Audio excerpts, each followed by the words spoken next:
Alright, magandang araw po sa inyong lahat mga kababayan. Batang Maynila to, it's napapasok lang na balita.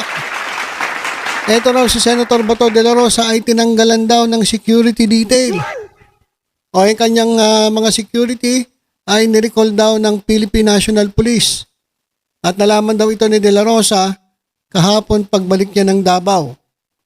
So yan po ang pinag-uusapan ngayon. Tingnan natin itong mga reaksyon ng kanilang mga tangahanga. Yung mga DDS. Sabi rito, bakit ka mag-worry PNX, PNP chief? Ang ibig sabihin ng pangalan mo, ibig sabihin ng bato, matigas. Kahit walang security, kung mahal ka ng tao, walang dapat alalahanin. Ang problema, wala nang security tapos hindi ka pa mahal ng tao. Saan ka pupulutin? Wala na. Pero may meron daw nag-volunteer mga kababayan. Mamaya basahin natin yung sinasabi niya. Sabi naman ng isa, they will shut down every opposition for parliamentary form of government for extension of term. Ito naman, advance mag-isip. Layo agad ng iisip na mga kababayan. Tinanggalan lang ng security detail. Sinasabi niya ngayon na kasi balak daw magtayo ng gobyerno parliamentary o form of government. So, ano ba itong naiisip na itong mga tangahanga nila? Lagot ka ang kalbo ka. yan ang mga gusto kong komento. Diba? Ay, mga straight to the point. Wala nang pasakalye. Basta tinanggalan ka ng security detail, ibig sabihin talaga lagot ka. Lagot kang kalbo ka. Siyempre, para maiwasan magbarilan kapag dumating na ang arrest warrant ng ICC. Yan. Kasi hindi, alam niyo mga kababayan, kahit may security detail si Bato de la Rosa at ang huhuli, kung sakaling dumating na yung warrant of arrest ng galing ICC, hindi po pwedeng lumaban ng PNP kasi PNP po ang tumutulong sa Interpol. So, kahit may security detail si Bato de la Rosa, hindi nila pakikialaman yung paghuli sa kanya. Tanga? Hindi ka naman nandyan para talagang labanan ng gobyerno. Yun pong detail ni Bato de la Rosa, yan po ay privilege bilang isang senator. Pero hindi mo pwedeng gamitin sa personal na kapasidad. Ibig sabihin, kapag ikaw ay inaaresto na, itatabi yan sa Gedli. Hindi ka pwedeng pagtanggol yan. Yung mga tanga. Ba't may pagtatanggol yung ini-issuehan ng warrant dahil may merong hinaharap na kaso. So kahit na may security. Ngayon walang security. Di hintayin na lang natin na manlaban. Ayan. Sabi rito, ha. Ayan na, malapit na, ha. Ano kaya, manlaban kaya? Kasi sabi niya, di siya magpapahuli. Ha. Lakas bang asar na ito? Sino ba to? Ay kapatid, ang lakas mo mang asar ha? Totoo na nga talaga, ICC is coming. Ito, sabi, bring it on. Bring it on. Sige, Bato, kaya mo yan. God bless. Bring it on. Ayan. So, ayan po yung yung mga sinasabi ng mga kababayan natin. Meron pong kampe kay Bato at meron din ng mga, pero karamihan Karamihan ay natutuwa. Tingnan nga natin yung ayan doon sa balita mga kababayan, ito yung mga reaction. 1,800. 1,000 po dyan. Tuwan-tuwa mga kababayan. So tuwan-tuwa po dito po sa pagkakatanggal ng security detail kay Bato de la Rosa. At ito mga kababayan, pinost pa ni Bato. Nung kanyang security detail daw ay nirecall ng PNP, merong daw mga nag-volunteer para bantayan siya. Ito yung mga tanga-tanga. Bakit mababantayan? Yung may pakana ng war on drugs na kumitil ng utumukhang ng libu-libong tao, inosenteng iba, kabataan, wala silang pinili. At lahat po yan, halos lahat ay panay po may hirap. So yung EJK nila, yung kanilang tokhang ay para lamang sa may hirap. Pag ikaw ay medyo may kaya, wala, kumbaga parang sige, lampasan nyo na yan, may kaya yan. Yung mga big time, kasama pa nila sa picture, ang talagang biktima lamang ay panay mahihirap. Ganun po nangyari dyan.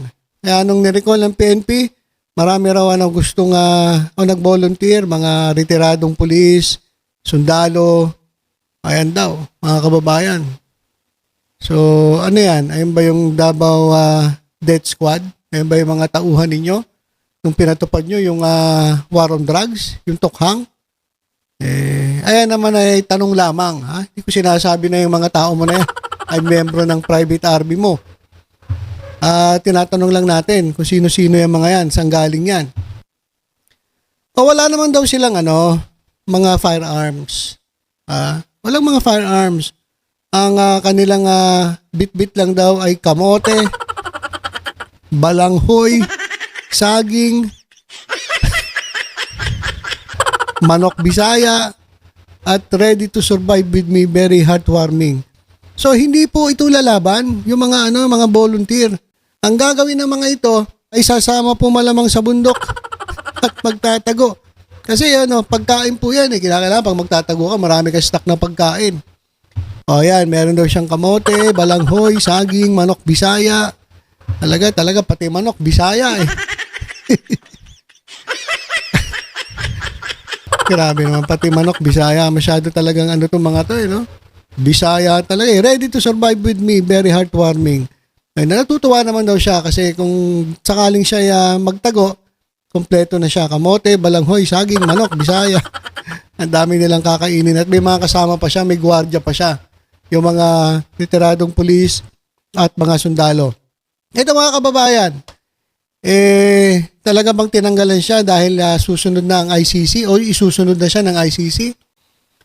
Narinig ko mga kababayan sa PCO. Kaya siguro inalisan ng security kasi wala ka naman eh. Diba wala ka, hindi mo nga sinasabi nasan ka. Habang si dating Pangulong Duterte hinuhuli. Ikaw wala dyan. Sabi mo ikaw ay nangangampanya dyan sa kabundukan. Diba? Sabi mo yan So wala, hindi nga alam eh. Kahit yung mga security detail niya, hindi alam kung nasaan siya. Hindi alam nagtago ka na ba? Saan ka pumunta? So, kaya siguro inalis muna yung security. Inilagay dun sa iba't ibang nilang o dun sa kanilang mga duty kung saan sila. Kasi alam nga namang tumambay yung mga pulis. Alam namang hintayin ka ng mga sarap naman ng buhay pero pinapasweldo natin yung mga pulis na yan tapos tatambay lang, uupo-upo lang dahil hinihintay ka, Bato de la Rosa. Hindi naman pwedeng ganun. Kailangan ma-maximize natin yung ibinabayad, yung buwis ng taong bayan. Ikaw nga si Bato de la Rosa ba? Sumisweldo pa rin hanggang ngayon? Kahit naka-break sila? Di ba merong sahod dyan kahit naka-break kayo? Sige nga kung sino po nakakaalam, kapag naka-break ba itong mga senators, may sweldo pa rin sila? Ikaw nga sumisweldo pa rin kahit wala ka nagtatago ka Gusto mo pati pulis mo, ganun din. Pati yung pulis na security detail mo, ganun din. Aba, sobra naman kayo. Maawa naman kayo sa taong bayan. Bayad kami ng bayad ng buwis, tapos kayo naman, sumisweldo ng walang kumbaga, sayang. Kumbaga, hindi nasusulit yung sweldo sa inyo. Tapos yung pati pulis, gusto mo ganun din. Kaya siguro tinanggalan ka muna ng mga security kasi nga wala ka naman Wala nga namang abangan ka ng mga pulis mo nakatambay doon. Kalokohan naman yun. Kaya, ewan ko lang kung ginagamit ni Bato de la Rosa ang panghatak nila para sabihin na inaapi sila, na sabihin na ginigipit sila ng gobyerno. Kaya, tingnan mo sinasabi niya, nagpo-post pa siya ng ganyan. Pero malamang, kaya tinanggal yung security detail, dahil wala siya. Guys, maging maliwanag po sana sa atin itong mga kwento-kwentong barbero na to. Kasi nagkakalat na naman sila, nag-feeling victim na naman. Pero isipin ninyo, Kaya malamang tinanggal yung detail, yung security detail kasi wala po siya. Hindi po siya nagpapakita. Alangan naman pasweldoin natin yung mga pulis na yan na nakatambay lang. Di pinakamaganda, total sumisweldo sila, doon sila sa sa mga poste nila. Doon muna sila. At pagbalik ni De La Rosa at kapag lumantad na itong nagtatagong si De La Rosa, pwede na sigurong ibalik kung magiging desisyon ng PNP. Di ba? So, ayun lang po mga kababayan. Basta tutok-tutok lang po dito sa Batang Maynila. Sa iba pang updates. Ingat po tayong lahat. God bless po.